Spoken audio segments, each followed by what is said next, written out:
आप पूरे दिन घर संभालती हैं और फिर भी लगता है काम कभी खत्म ही नहीं होते हैं, तो शायद आप भी वही गलतियां रिपीट कर रही हैं जो ज्यादातर हम होम मेकर्स करती हैं। देखिए, घर संभालना एक आर्ट है, ये सिर्फ एक काम नहीं, एक आर्ट है। और उसके साथ साथ खुद को संभालना सबसे इम्पोर्टेंट पार्ट है। तो दिन को प्लान करके चलें, थोड़ी थोड़ी से अपने अंदर चेंजेस लाएं। तो आज मैं आप लोगों के साथ कुछ ऐसी ही बातें शेयर करूंगी, कुछ कॉमन मिस्टेक्स आप लोगों के साथ बताऊंगी जिसको हम अवॉइड कर सकते हैं और जिससे हम घर भी चलाएंगे स्मार्टली और स्मूथली, और उससे हम ज्यादा हैप्पी भी रहेंगे। तो बने रहिए इस वीडियो के साथ। तो ज्यादातर होम मेकर्स अपनी हेल्थ को बहुत इग्नोर करती हैं। वो अपनी डाइट के साथ, अपनी हेल्थ के साथ, अपने चेकअप के साथ बहुत लापरवाही करती हैं, बिल्कुल इग्नोर करती हैं। याद रखिए, अगर आप हेल्दी होंगी तभी आपकी फैमिली भी आपसे खुश रहेगी। तो रोजाना सिर्फ 20 मिनट की वॉक करें, थोड़ी सी स्ट्रेचिंग करें, खाने पीने का ध्यान रखें और खुश रहें।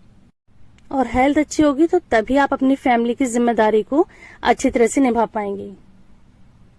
अच्छा, दूसरी मिस्टेक ये है, ये सोचना कि सारे काम मैं खुद कर लूंगी, किसी से किसी भी चीज के लिए नहीं कहना। ये हम होम मेकर्स की बहुत बड़ी मिस्टेक होती है। देखिए, घर में छोटे छोटे बहुत सारे काम होते हैं। हम कुकिंग भी कर लें, हम कपड़े भी धो लें, हम बर्तन भी धो लें, सारे कपड़े भी फोल्ड कर दें, और घर में न जाने कितने सारे काम होते हैं। तो ये करना कि मैं सारे काम खुद कर लूंगी, मैं इसलिए किसी से ये काम नहीं कहती कि वो इतना अच्छा नहीं कर पाएंगी या वो इतना अच्छा नहीं कर पाएंगे जितना अच्छा मैं कर लूंगी। तो थोड़ा सा कॉम्प्रोमाइज करें, परफेक्शन के पीछे ना भागें। आपके घर में जो भी फैमिली मेंबर्स हैं उनसे हेल्प लें थोड़ी थोड़ी, जैसे कि किसी से कपड़े फोल्डिंग के लिए कह दें, या किसी से चॉपिंग कटिंग की हेल्प ले लें, या फिर किसी से शाम की चाय की जिम्मेदारी दे दें। जैसे कि मेरी बेटी ज्यादातर मोस्ट ऑफ द टाइम वही शाम की चाय बनाती है, और शाम की चाय बनाना कोई ऐसा बड़ा काम नहीं है। तो वो उस टाइम जो ना मैं बहुत रिलैक्स्ड होती हूँ, बहुत अपना टाइम को एंजॉय करती हूँ। वो मेरे थोड़ा आराम का टाइम होता है जब मेरी बेटी शाम की चाय बनाती है, तो उनको भी स्ट्रेस नहीं लगता।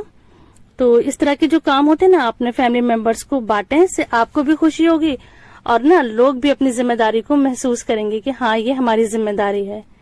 तो इस चीज को जरूर फॉलो करें। और आपने कभी नोटिस करा है, अगर आप किचन में खाना बना रही हैं और सारी चीजें जगह पे नहीं रखी हुई हैं, मसाले अपनी जगह पे नहीं रखे हैं या कोई बर्तन अपनी जगह पे नहीं रखे हैं, तो उनको ढूंढने में, उनको निकालने में कितना ज्यादा टाइम वेस्ट होता है।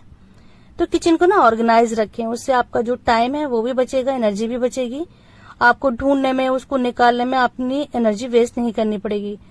तो किचन को हमेशा ऑर्गेनाइज रखें। इससे क्या होता है कि आपके अलावा भी अगर कभी किसी को कुछ चीज करनी है किचन में, तो उनको ढूंढने की जरूरत नहीं है। हर चीज की प्रॉपर जगह बनाइए, मसालों की एक जगह बनाइए, किचन की टॉयल्स होती है उनकी एक जगह बनाइए, चाय का सामान एक जगह रखिए। तो आप समझ सकते हैं कि किस तरह से आपको अपना किचन ऑर्गेनाइज करना है। तो उसी हिसाब से ऑर्गेनाइज करके हर चीजों को अपनी जगह पर रखें। और मेरी इस बात से कौन कौन सहमत है कि स्ट्रेस का एक बहुत बड़ा रीजन फाइनेंशियल प्लानिंग ना होना है।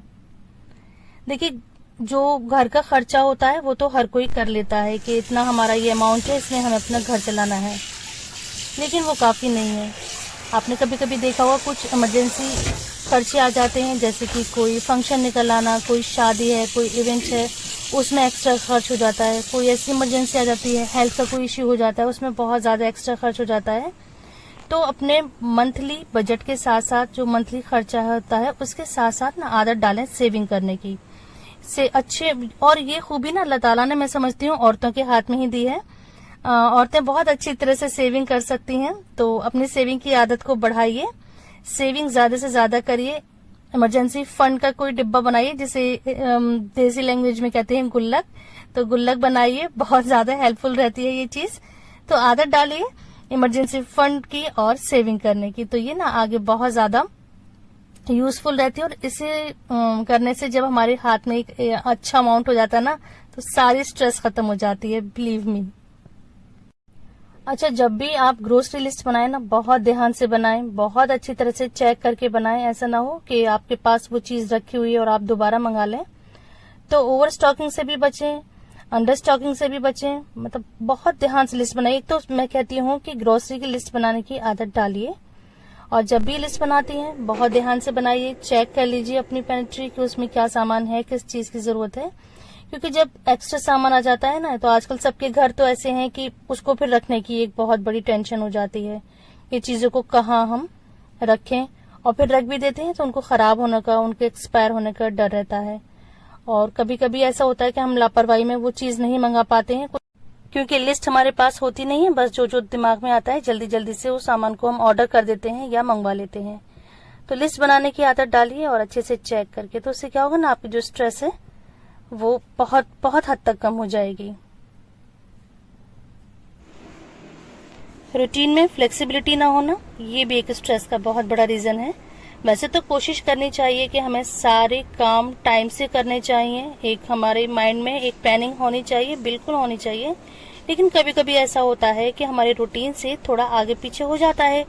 बहुत सारी वजह हो सकती हैं, हेल्थ भी हो सकती है, कोई मेहमान भी आ सकते हैं, कुछ भी हो सकता है, XYZ। अगर आपकी उस रूटीन में आपको थोड़ा आगे पीछे काम हो रहा है तो उससे आप स्ट्रेस नहीं लीजिए।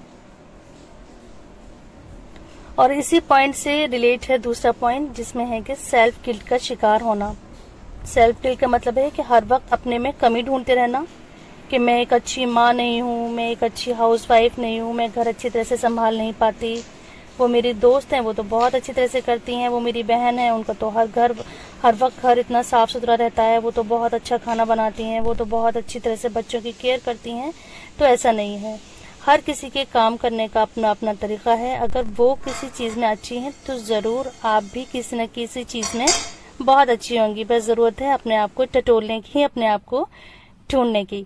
तो किसी से कंपेयर नहीं करिए। देखिए सबका लाइफ स्टाइल अलग है, आप वो किसी चीज में अच्छी हैं तो आप भी किसी चीज में जरूर अच्छी होंगी। और हाँ, सीखना कभी नहीं छोड़िए। आप अपनी पूरी कोशिश कर रही है ना, तो बस वही काफी है। ये जो गिल्ट है ना, आपकी मेंटल हेल्थ के लिए बहुत खतरनाक है, तो इस चीज को फौरन छोड़ दीजिए। बहुत गंदी मिस्टेक है ये, इसको फौरन अवॉइड करिए। देखें, काम तो सबको ही करने होते हैं, अगर इसको आप स्मार्ट वे में करेंगी तो इससे क्या होगा ना, आपका टाइम भी कम खर्च होगा और ज्यादा सेटिस्फेक्शन मिलेगा।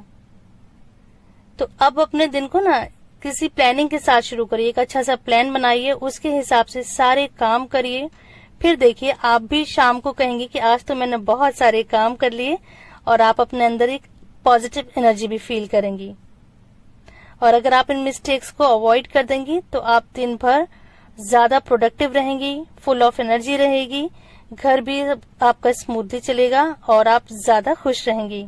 और आपके साथ साथ आपकी फैमिली को भी हेल्दियर और पॉजिटिव।